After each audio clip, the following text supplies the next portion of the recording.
ការឃ្លានអាហារការស្រេកទឹកឈឺបាត់ដៃបាត់ជើងក្តៅស្អុះស្អាតត្រជាក់រមៀនលំញាក់ក្តៅខ្លួនឈឺក្បាលក្អកតឹងច្រមុះហៀសម្បោះឈឺចាប់ពេញទាំងប្រាណឈឺធ្មេញឈឺធ្គាមជប់ធ្មេញឈឺក្បាលជាដើមជាទុកជាការលំបាកជាការមិនស្រួលពិបាកអត់ធន់សេចក្តីទុកទាំងអំបាននេះការកើតឡើងដល់ជនណាមួយហើយតែងធ្វើឲ្យជននោះមានភាពមិនស្រួលជាធម្មតា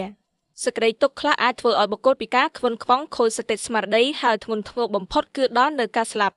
មិនថាគេមិនថាយើងទេតែងតែជួបទុកទាំងអស់ដែលអាចកើតឡើងបាននៅពេលណាមួយពេលមានហេតុគ្រប់គ្រាន់វានឹងកើតទោះតែក្តីច្រាំក្តីរឿងទាំងនេះជារឿងយើងគ្រប់រូបឥតមានអ្នកជារួចនោះទេចូលដោះស្រាយឲ្យអស់លទ្ធភាពរួចហើយត្រូវទទួលយកនៅគ្រប់ទុកដែលកើតឡើងនឹងអាចកើតឡើងផ្សេងទៀតនៅពេលអនាគតដើម្បីបំបល់ចិត្តកុំឲ្យមានទុកមួយចំទៀតដោយដែលបានរៀបរាប់នៅខាងលើស្រាប់